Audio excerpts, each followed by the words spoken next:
3월 21일 새생명의 아침입니다. 기도하시겠습니다. 사랑의 하나님 아버지 감사합니다.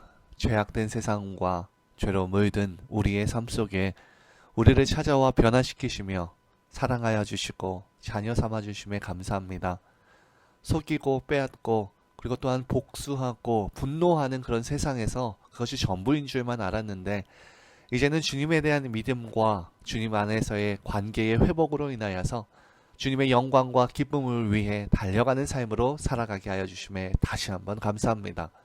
오늘도 주님의 자녀라는 그 신분에 걸맞게 명예롭게 살아가게 하여 주시옵시고 오늘도 우리를 주목하여 주심을 믿사오며 예수님의 이름으로 기도드리옵나이다. 아멘.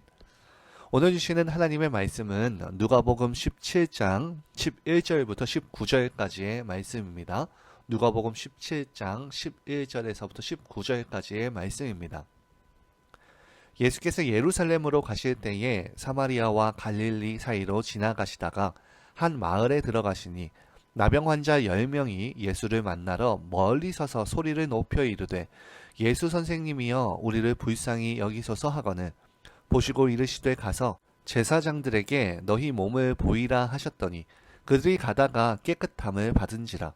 그 중에 한 사람이 자기가 나은 것을 보고 큰 소리로 하나님께 영광을 돌리며 돌아와 예수의 발 아래에 엎드려 감사하니 그는 사마리아 사람이라. 예수께서 대답하여 이르시되 10사람이 다 깨끗함을 받지 아니하였느냐? 그 9은 어디에 있느냐? 이 이방인 외에는 하나님께 영광을 돌아온 자가 없느냐 하시고 그에게 이르시되 일어나 가라 내 믿음이 너를 구원하였느니라 하시더라. 아멘. 오늘 본문은 10명의 나병 환자가 예수님께 고쳐줄 것을 요구하여서 낫게 된 그런 사건입니다. 그 중에 10명 중 한 사람만 대제사장에게 몸을 보이러 갔다가 중간에 나은 것을 알고 예수님께 다시 한번 감사하러 돌아오고요. 19절에 있듯이 예수님께서 그에게 이르시되 일어나 가라 내 믿음이 너를 구원하였느니라 라고 하면서 오늘 사건이 마무리됩니다.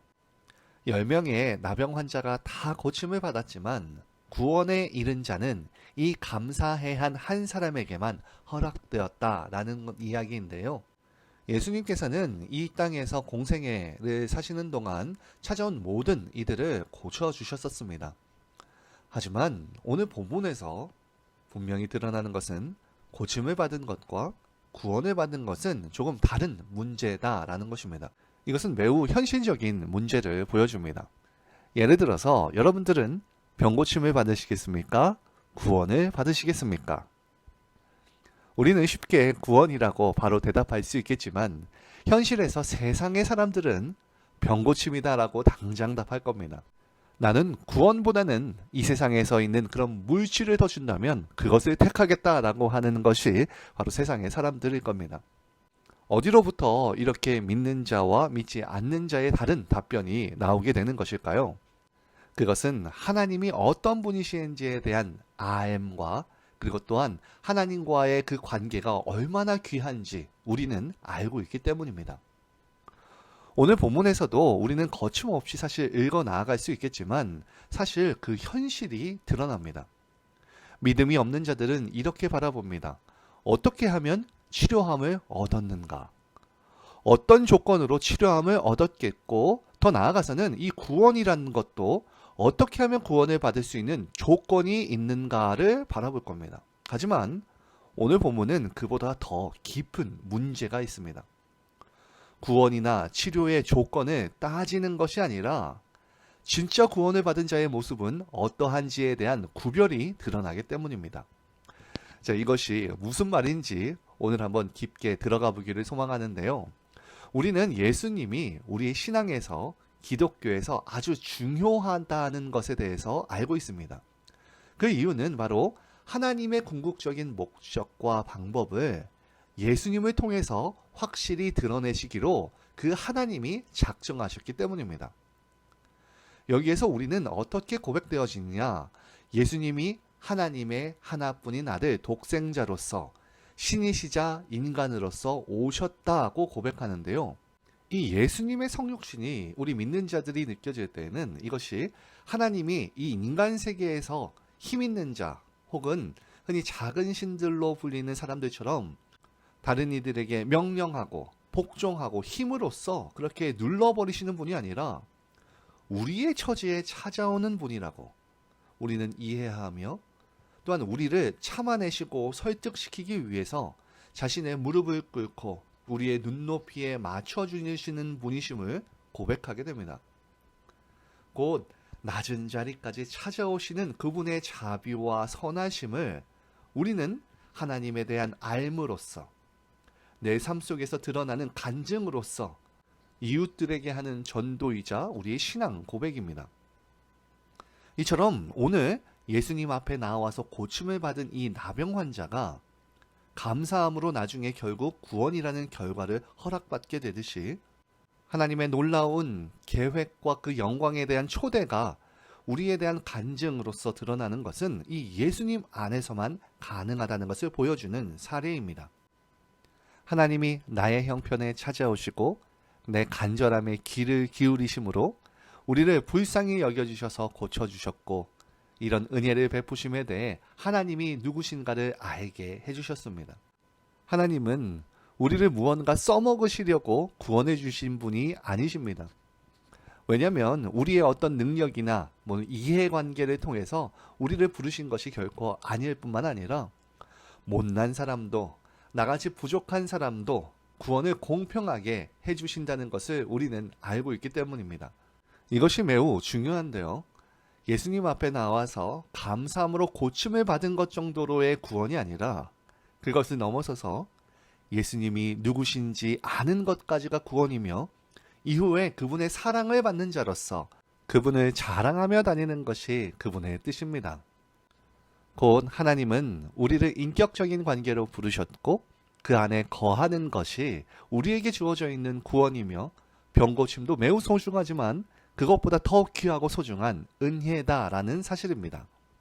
우리 주님은 우리를 인격적인 관계에 대해서 어떻게까지 말씀하시냐면 친구로 부르셨다고 말씀합니다. 여러분, 섬기는 것, 겸손한 것 이런 것이 어느 때 되게 중요하냐면 사랑하는 연인이나 친구 사이에서 중요합니다.